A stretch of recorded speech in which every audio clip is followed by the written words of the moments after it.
Vamos a empezar el último acto de la mañana antes de ir a comer. Mirad, vamos a tratar de hacerlo de una forma muy participativa. Ahí tenéis una cosa, no sé si está por aquí, La Lamentable. Eso es un blog de un grupo de amigos abierto a mucha gente. Vosotros que sois expertos en cosas de estas de blogs y cosas de estas así, lo encontraréis realmente por diseño y la cabecera lamentable. Un diseñador, Alberto Corazón, que colabora con nosotros algunas veces, nos dijo un día al empezar, dice, había pensado en haceros un diseño nuevo y una cabecera nueva, dice, pero dado que sois unos lamentables, yo creo que está muy bien en la cabecera y el tipo de diseño que hacéis. Yo os pediría que arriba veréis, a la parte de mi derecha, que pone Premio José María Huertas. Os pediría que apretéis ahí en esa pestaña y os saldrá una entrevista con nuestro invitado, con Carles Porta, a raíz de habérsele dado el Premio Huertas Clavería. Digo que mientras vamos hablando él y yo, que leáis un poco por encima esa entrevista, porque cuando llevemos 10 minutos de entrevista, de conversación él y yo, me gustaría que os daros paso a vosotros y a través de lo que hayáis leído en esa pestaña y a través de lo que le habéis oído decir a él, podráis intervenir para que no sea solo una entrevista que haga yo, que sea una entrevista muy colectiva, a partir de un título que a mí me parece muy sugerente, El periodista ante el crimen. El crimen es, me decía una vez un especialista, un criminólogo, le pregunté, ¿qué es un crimen? Y me dijo, el crimen es un despertador. Es un despertador que nos abre la conciencia ante cosas que nosotros no imaginábamos que iba a pasar. El crimen, dicen, ha cometido, es bárbaro, asesino. En el fondo, si se analiza bien, todos podemos ser asesinos.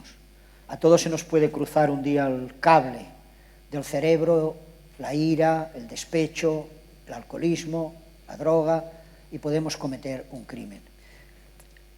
Carles Porta ha ganado el premio Huertas, relatando como un buen reportero la historia de un crimen que fue muy próximo a vosotros, el crimen de Fago. Es un libro, es un reportaje de investigación de mucho tiempo, y entonces en esa breve conversación que yo quiero mantener con él, y en esa conversación mucho más abierta, que espero que mantengáis vosotros con él a partir de esas orientaciones pequeñas que salen en esa entrevista apretando la pestaña de Premio Huertas, que podáis también intervenir vosotros. Carles, el periodista ante el crimen, ¿cómo se debe comportar? Con frialdad, creo, y con mimetismo, me parece. Frialdad porque quien comete un crimen es alguien que está en caliente y que no piensa. Y con mimetismo porque así puedes llegar a entender, o deberíamos llegar a entender, qué pasó en esa escena. No sé, es lo que me parece a mí. Yo os agradezco que me hayáis invitado aquí y me gustaría hacer un comentario al respecto, y es que lo que yo he hecho es prácticamente la antítesis de lo que hace el periodismo digital hoy en día. La última mesa que estaba hablando hablaba de que es más importante la credibilidad, el rigor, que la rapidez. Y le preguntaban por ahí arriba que gana fama el primero que tuitea, y que tuitea una noticia. A Fidel Castro le han matado ya 3 veces. Yo he tardado 5 años en escribir este libro. 5 años documentándome, he ido 60 veces a la cárcel a hablar con el culpable o con el entonces detenido y después condenado. He hablado más de 200 veces con el resto de protagonistas del libro. Ante el crimen yo he tomado el máximo mimetismo posible, entre otras cosas porque fui el único periodista de España, lo cual es lamentable, y no soy de La Peña, que vivió en Fago después del crimen. O sea, había 200 personas, bueno, mogollón de periodistas en Fago informando de cosas que no podían saber porque solamente lo filtraba la Guardia Civil, y un servidor durmió toda la semana en Fago, en casa de Santiago Maynar. yo creo que informé con frialdad desde dentro y con mimetismo, hasta el punto que al tercer día, después del crimen, algunos periodistas querían entrevistarme porque se pensaban que yo era vecino de Fago. No cómplice del crimen. Bueno, si la Guardia Civil le hubiese dado por inculparme, podía, porque seguro que había ADN mío por todas partes. Porque yo fui con Santiago Mainar a todas partes. O sea, ¿Cómo se transforma un pueblo pequeño a partir de que se conmociona con un crimen? Esto es importante.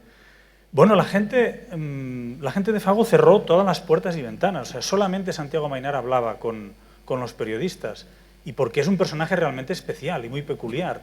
Pero el resto de la gente de Fago se encerró completamente. Yo creo que se producen dos fases, ¿no? La primera fase es de miedo absoluto. Cuando no hay un detenido, y más en un clima como el que había en Fago, en que todo el mundo era sospechoso, la Guardia Civil tomó ADN a todos los vecinos del pueblo, excepto a 2 niños. Era una situación tremenda. Y luego se produce, aparte de esa fase de miedo, que no solamente da el crimen por resolver, sino la presencia de centenares de periodistas que van persiguiendo por las calles a cualquiera que se mueve. La gente de Fago a las 8:30 de la mañana cerraba las puertas y no las volvía a abrir hasta las 9:30 de la noche. O sea, era casi, iban a contrahorario periodístico. Y los testigos que salieron, o los ciudadanos que salieron entrevistados, era gente que no era de Fago, era gente que pasaba por Fago o que estaban trabajando circunstancialmente en Fago. La gente tiene miedo a la investigación, por una parte, y no porque les puedan detener a todos, sino por el qué pasará, y tiene miedo al periodista que va a morder en masa. Eso produce mucho dolor. ¿Ante el crimen el periodista muerde en masa? Yo creo que sí. Y ahora, lo comentabas tú antes, después del crimen de Alcácer, el periodismo, el crimen se descubrió como un gran elemento de espectáculo. Y todo el periodismo en general, el mundo mediático en general, porque la gente lo consume así también, pero el periodista en general se ha convertido en un multiplicador excesivo de espectáculo. No hay reflexión ahí. Y ese morder en masa es a ver quién saca la declaración más bestia antes, a ver, se han dado casos de tener, entre comillas, secuestrado a testigos, la madre del cuco, a quien sea, tenerlos secuestrados para tu programa, ¿no? Y esto no está bien, esto no está bien. Nos convierte no solamente en transmisores de información, sino probablemente en manipuladores de una realidad que sin nosotros no sería de esa manera. Eso no es bueno, ni para la ciudadanía ni para los periodistas. Yo siempre digo que los periodistas, en general, somos multiplicadores. Multiplicadores de lo bueno y multiplicadores de lo malo. Si no somos conscientes de nuestro efecto multiplicador, estamos destrozando una vida, una historia, y eso no es bueno. Porque en todo crimen hay varias víctimas. Está el que muere, está al que han matado, pero también está, en el fondo también hay algo de víctima en el asesino, y sobre todo hay víctimas colaterales. En tu libro la víctima colateral es la hermana del asesino. Sí, señor. La protagonista principal es Marisa Mainar, y el libro no es tanto el crimen de Fago, que se toma como excusa, sino qué pasa cuando te dicen que tu hermano es un asesino. A una mujer normal y corriente que la llaman y le dicen, oye, que acaban de detener a tu hermano como asesino de Fago. Le cambia completamente la vida, desde el sencillo hecho de tener que buscar un abogado. ¿Cómo buscas un abogado penalista? ¿Quién es buen abogado?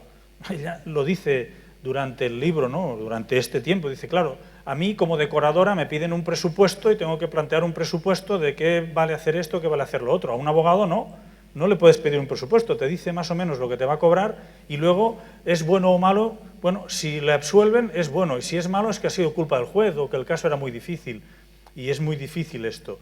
Pero además, ¿cómo le cambia la vida a una persona? ¿Cómo se convierte en víctima a una persona que, acostumbrada a ver todos los medios de comunicación desde casa y a vivirlo desde una distancia muy cómoda, de la noche a la mañana ves que todos los medios de comunicación sacan las imágenes y las fotos de tu hermano como asesino? Y eso, ¿cómo se vive? ¿Cómo se soporta? El ejemplo que pongo es, muchas veces imaginaros que formamos parte de una manifestación de 1 millón de personas que avanza en una dirección, y en un momento dado, no sabes por qué, te encuentras que tú te has dado la vuelta y que la manifestación avanza hacia ti. Esa manifestación somos todos, es el sistema. El sistema somos todos, no el sistema, no, nosotros formamos parte del sistema. Y el sistema en el que estamos acostumbrados a trabajar juntos, a ir a favor de corriente, en un momento dado no sabes por qué, ¡pam!, estás en el otro lado y la manifestación avanza contra ti. Todos los medios hablan contra ti, hablan de ti y probablemente contra ti. ¿Cómo se vive esto? Esto es lo que pretende contar este libro. Y desde luego el sistema te aplasta, te aplasta. Primero te aplasta y después se lamenta o no.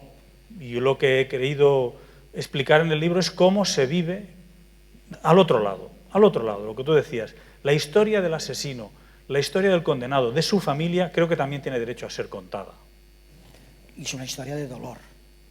Mucho dolor. Grandes preguntas, Clan? Mucho dolor, porque es que además no te escucha nadie.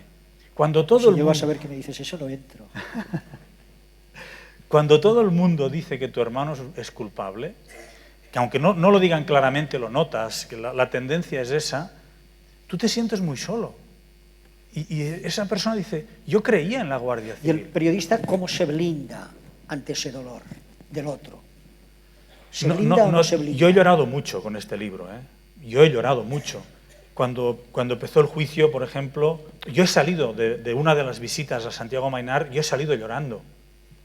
Y cuando en el juicio, que había 190 periodistas, si estáis en Huesca os acercáis a la audiencia, hay una calle muy estrecha con adoquines, imaginaros un muro humano de 190 personas y vosotros andando frente a ese muro humano.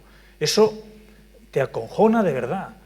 Y entrando en la audiencia de Huesca, justo a mano izquierda, hay una sala pequeñita de 2 metros cuadrados, y allí tenían encerrado a Santiago Maynard antes de subirlo o bajarlo del juicio.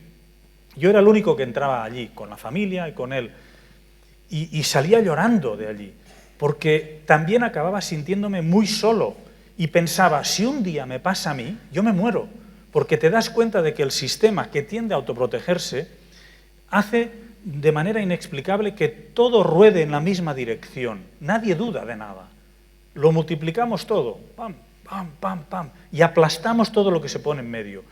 Y eso da miedo. Cuando te premiamos el libro, el jurado, dijimos que era un libro que presentaba, sobre todo, lo dijo porque tiene experiencia en eso, el fiscal José María Mena, que era miembro invitado del jurado, dijo que el libro, sobre todo, era un libro interesante porque planteaba dudas.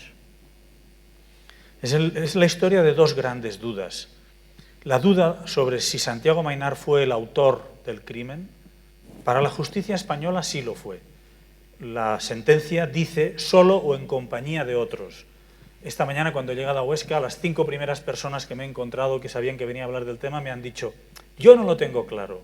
Si después de 5 años, si después de tantas sentencias, la gente sigue sin tenerlo claro, esa duda existe. No quiero reabrir el caso, no hay pruebas aquí para reabrir el caso, solamente se reflexiona.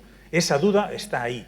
Y cuando tantas sentencias, 70 guardias civiles, 2.500 pruebas de ADN no acaban resolviendo definitivamente y cerrando un caso, es que algo falla. Y la otra gran duda, que es la que predomina en este libro, es ¿qué haces con tu hermano cuando dicen que es un asesino o incluso cuando le condenan como asesino? ¿Qué haces? ¿Dejas de quererle? ¿No vas a verle más? ¿Ya no es tu hermano? ¿Qué pasa? ¿Ya no le amas? Y esa es la otra gran duda que trata este libro. ¿Alguno de vosotros se anima ya a hacerle alguna pregunta?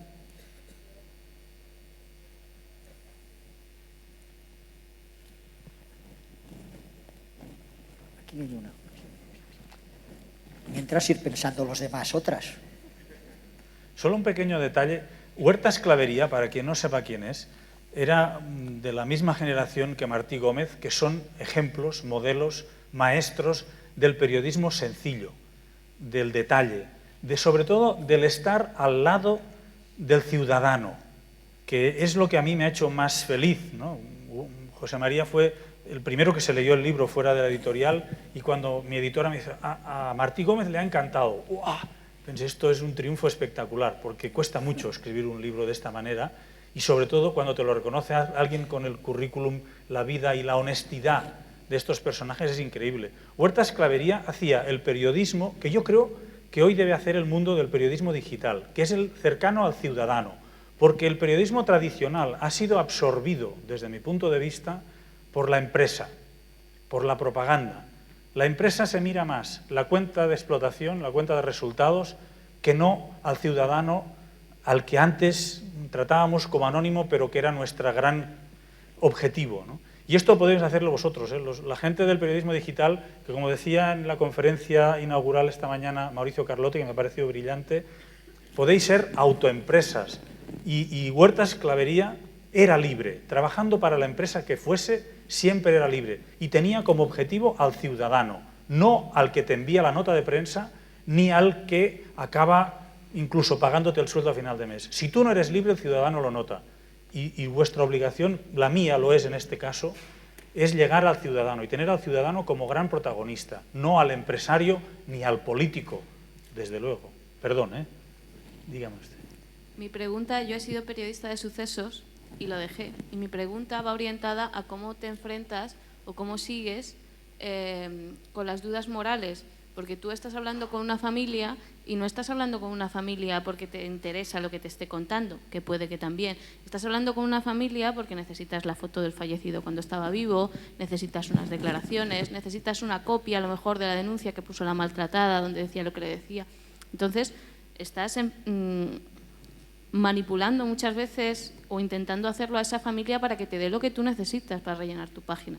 Entonces, mi pregunta es cómo te enfrentas a todo eso. Sí, gran pregunta.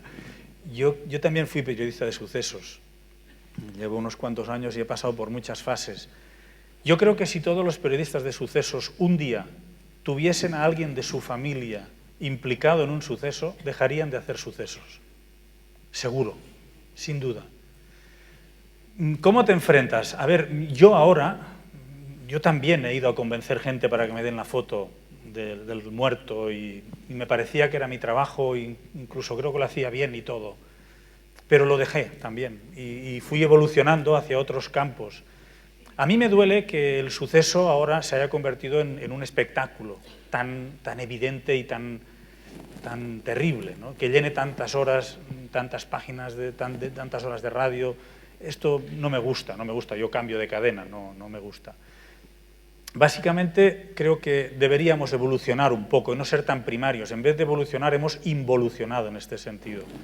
En este libro yo he estado, hasta que no llevaba 3 años y pico hablando con la familia, no decidí que escribiría el libro, porque no encontraba el hilo. Y hasta que no vi que el hilo conductor tenía que ser la hermana, que es una mujer normal y corriente, es decir, que lo que le ha pasado a ella le podría pasar a cualquier ciudadano normal y corriente, hasta que no vi esa vía, no decidí que eso podía ser un libro.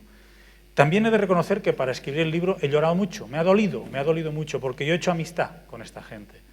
Y para escribirlo he tenido muy claro que tenía que distanciarme, no podía escribir el libro desde la amistad. Yo no podía tener piedad de la historia, tenía que irme lejos. Incluso ha habido algún momento en que me he cabreado con ellos, ¿no? Y también es verdad que ellos han sido muy honestos conmigo. Yo les he dejado leer el libro, no me han hecho hacer cambios, me han corregido algún error, algún detalle, pero el libro les duele, es doloroso, porque cuenta un drama. No es el drama de la familia del fallecido, que es otro drama, un dramón como una casa, y a los que pido disculpas por remover una vez más su dolor, pero es un libro del otro drama, de la gente que vive al lado del detenido, del acusado, del condenado, y que acaban siendo unos apestados a los que todo el mundo señala con el dedo. ¿Cómo se vive eso allí? Y eso solamente puede escribirse desde la distancia, desde la frialdad, incluso desde el mimetismo, ¿no? Yo había ido muchas veces a la cárcel como periodista. Ahora ir 60 veces, que está dicho pronto, pero son muchas semanas seguidas, como amigo del detenido y mezclándote con el resto de familiares de presos, te da una visión muy distinta de lo que es el sistema, ¿eh? Es una lectura muy distinta. ¿Alguna pregunta más?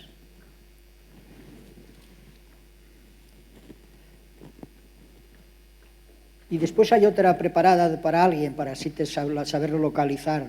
Aquí delante tendrás otra después. Aquí una y después aquí delante tendrás otra. Mi pregunta es sobre la fidelidad de la realidad, porque Jorge Semprún, por ejemplo, también hizo sobre sus hechos, sus experiencias, y mezcló varios personajes en uno. Incluso Truman Capote en A Sangre Fría se inventó varias entrevistas y varias cosas. ¿Cómo has fluidizado tú la realidad en el caso de Fago? ¿Has inventado cosas? ¿Has intentado seguir la realidad, ser fiel a ella? ¿O te has ido por otros parámetros en la diferencia entre literatura y realidad? Gracias por la pregunta.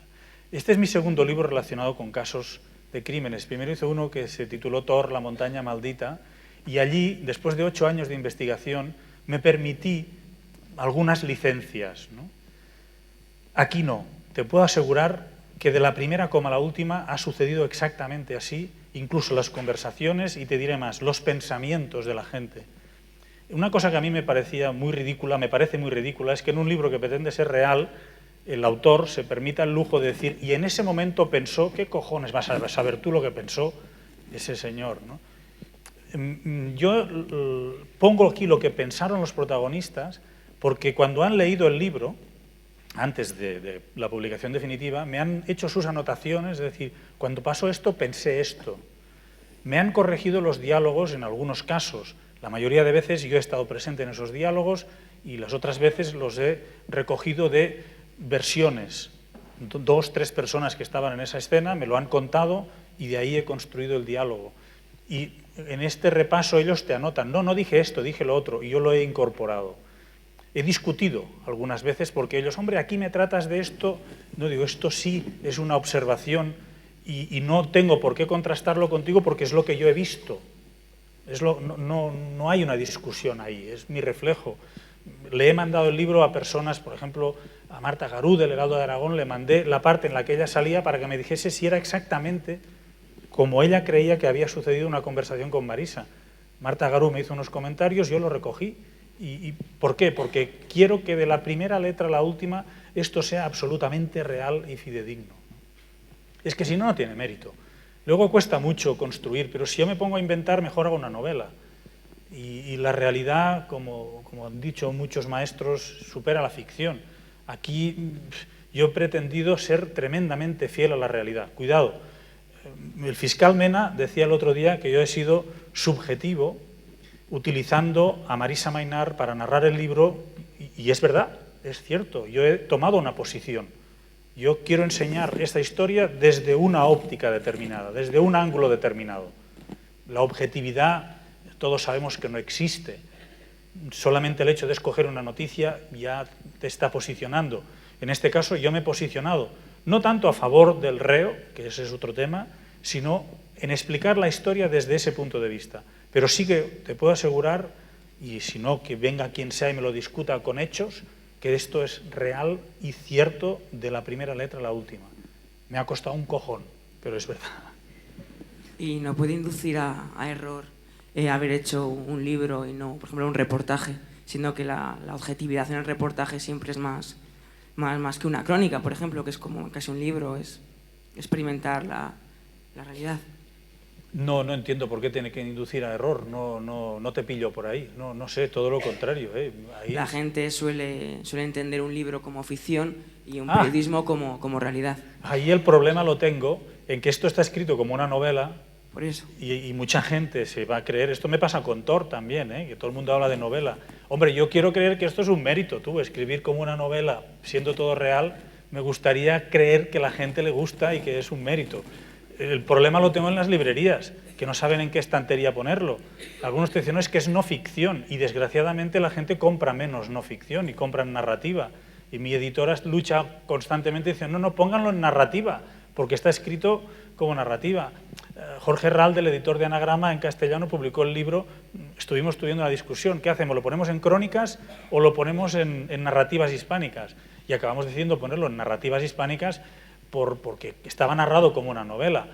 Bueno, pues oye, no sé, tío, yo ese problema no quiero tenerlo. Yo he tenido el problema en escribirlo, que es un problema delicioso. Ahora, hombre, yo no quiero engañar a la gente, se dice varias veces que esto es real de arriba abajo. Solo hay un nombre cambiado. Todo lo demás es fetén de arriba abajo. Incluso una de las discusiones con Marisa Maynard era que me pidió cambiar más nombres. Y le dije que no podía cambiar nombres, que es que entonces eso se iba a pervertir. Y solo he cambiado el nombre de la novia de Santiago Maynar. Por cierto, os recomiendo las cartas de amor a las que he tenido acceso, que están en el libro, porque son en sí mismas un estudio sociológico de una persona, ¿no? Pero no hay más. Antes de dar intervención a él, ¿hay alguien más que quiera hacer otra pregunta? Allí detrás hay alguien que pide. Allí detrás hay dos, me parece. Y ahora, por favor. Había... No, aquí, por favor. Bueno, me ha venido ahora a la memoria, leí Dentro de la tiniebla, que es un libro escrito por Joan Olea, que está sobre una aclaración, una apuesta... Excelente libro. Excelente sobre el crimen de Alcácer. Y yo recuerdo que el final está dedicado a una crítica tremenda a todo el ruido mediático, la perversión mediática que se generó con el caso. Yo creo que en Fago, quizás no en una medida tan bestia como ahí, pero también ha habido mucha perversión mediática, mucho ruido. Tú también lo criticas en el libro, también pones en evidencia, te ha costado, es una aclaración un poco después de la bruma que queda, en la cual nadie acaba entendiendo, solo que hay un señor acusado, pero nada más. Sí. A mí la palabra crítica no me gusta tanto como la observación y el ponerlo encima de la mesa. Y yo lo he hecho justamente a través de los ojos de Marisa Maynar, porque es lo que me gustaría que la gente normal sienta. Estamos acostumbrados a ver, bueno, pues si Pepe Navarro hizo lo que hizo, lo hizo porque tenía público. Si los programas de la mañana hacen lo que hacen, lo hacen porque tienen público. Yo creo que ahí no hay voluntad de ir a joder a nadie, porque sí, pero se ha entrado en unas dinámicas, de la mañana y de la que sea, se ha entrado en unas dinámicas muy destructivas de personas, y eso es muy complicado.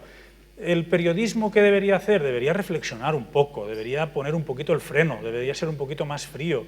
El libro de Oleaque me pareció brillantísimo, creo que fue el primero de verdad que analizó todo este mundo con gran sabiduría y con gran certeza.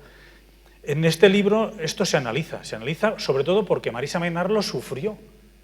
Hay una anécdota, hay muchas, es un libro con muchas anécdotas. Hay una anécdota que es que Marisa Maynar estaba en el plató de una televisión y a mitad del programa una productora se le acerca y le dice: oye Marisa, llora un poco, que pareces muy fría.